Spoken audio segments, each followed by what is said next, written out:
The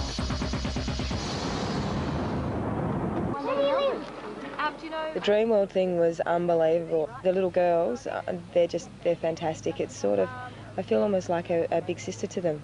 The kids are beautiful. They're my favourite part of this whole thing. I turn up to Dream World and there's just a massive long queue of people wanting to get my autograph.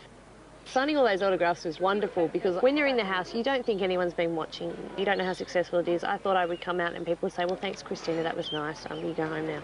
It's amazing. I can't conceive why. Can't please have a kiss? All right.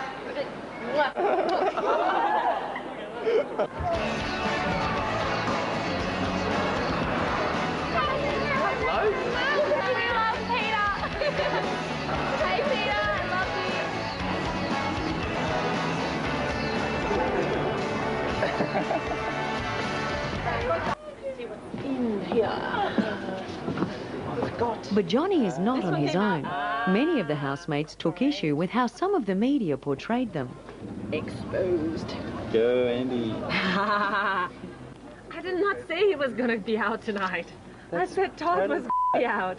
I've just had a few miscomprehensions of things that I might have said and stuff, and people kind of misquote me a little bit. It had my father's name in an article, and they asked him if someone came up to him on the street and said, is Christina your daughter? He would say, no, she's no relation.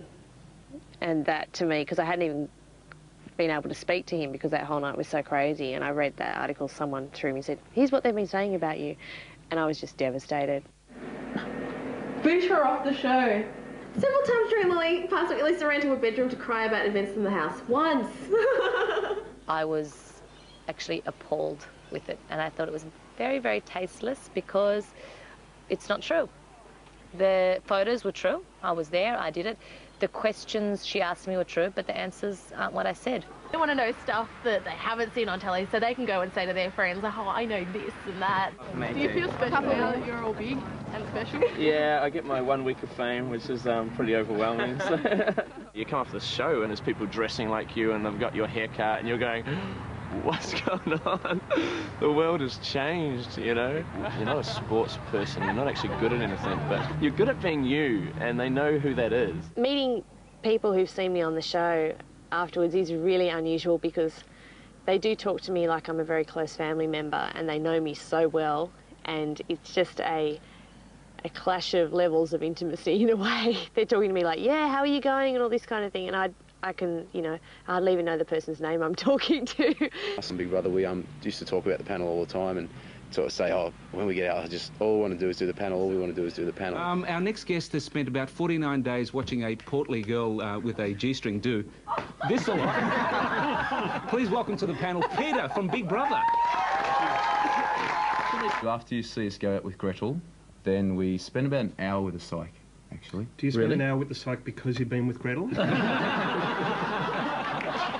Did you suspect while you were in there that it was getting a big response on television? We had no idea. Absolutely no. We were expecting to hear a voice come over saying it's all over, boys and girls, the bus is leaving at 4:30, your wallets are at the front door. A lot of the times I've been interviewed or been on TV shows that I was actually a big fan of myself, and then suddenly to be appearing on them as a guest was just bizarre. Hey, Todd. How you doing? All right, nice to meet you. Come right through. Oh, I've been looking forward to meeting Bert for ages. I've heard so many good things about Bert Newton. Todd from Big Brother. He was just a really, really nice guy. He must have shook my hand 3-4 times. You do not smell. Actually, you do, but you smell quite nicely. Obviously, that stuff is... It's not roses, really, isn't it? Of course it is. Yeah, of course it is. It's just weird for me to suddenly be on all these shows, you know. I was just such a nobody and waitressing and serving people coffee 3 months ago, and now everyone's interested in my story and my life, and suddenly I'm signing autographs everywhere, so it's very strange. This is home. I haven't called Mum and Dad to let them know I'm home, and I don't think anyone's home. Big welcome home for Lisa, yay! I think I'm going to have to go up to my grandparents now, because Going home for the first time, sleeping in my own bed, going into my own room, having my CDs in my house, a CD player, being able to walk in and put on whatever you want, and just all the that you have in your room, all your clothes and trinkets and all the pictures on the walls and that sort of thing. Because obviously in the house we're just living out of a suitcase. It was just like, oh, it's so good to be home, sleeping in my own bed. Not that it was for very long because I had to get up early to get on another plane, but I didn't mind. At least I'd seen it. It's just nice being able to use a washing machine, have clean sheets, and double bed, just be able to stretch out. Oh, it was just, you never sleep as well as you do in your own bed.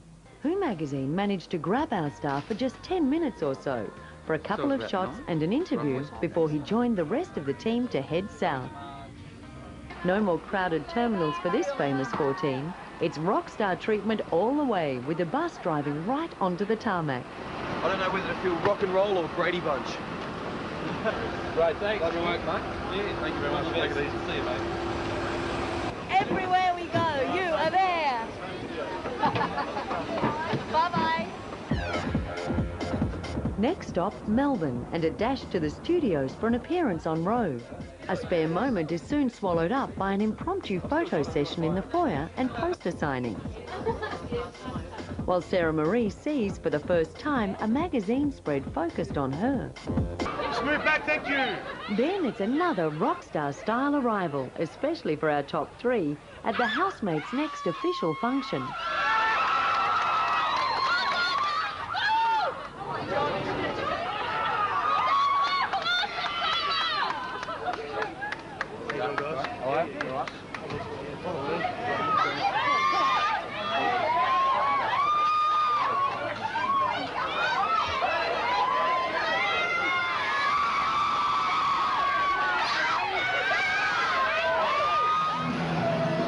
It's actually 2 functions in one.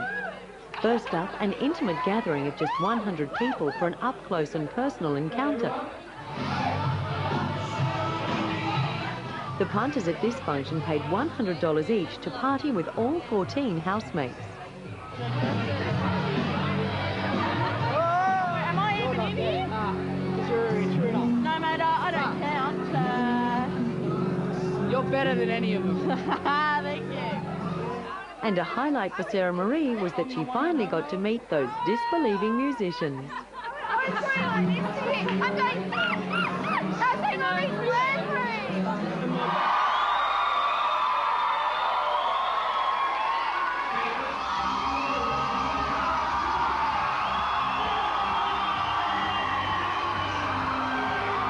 And then it was downstairs for a huge event, the Triple M Big Brother reunion party. This would probably be one of the last times all 14 housemates would be together. And the audience, along with Timbo, Bettis and Margie from Melbourne's Triple M, fired questions at the group. Will you marry me? How many proposals have you had, Ben? How many have you had? Oh, that was the first. We all won. The money thing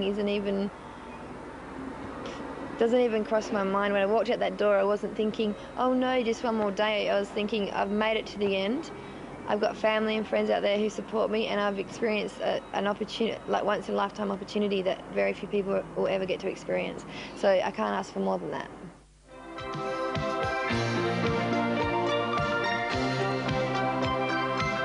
The doors may be closed on the Big Brother house for now, but our fabulous evictees will live on forever in our hearts.